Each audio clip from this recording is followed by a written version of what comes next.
Welcome back to another technical deep dive here in the debug zone.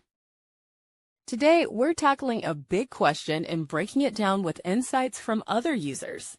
Hopefully, this clears up some misconceptions and helps you get the answer you need. So buckle up, stay a little curious, and let's jump right in.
And that's a wrap.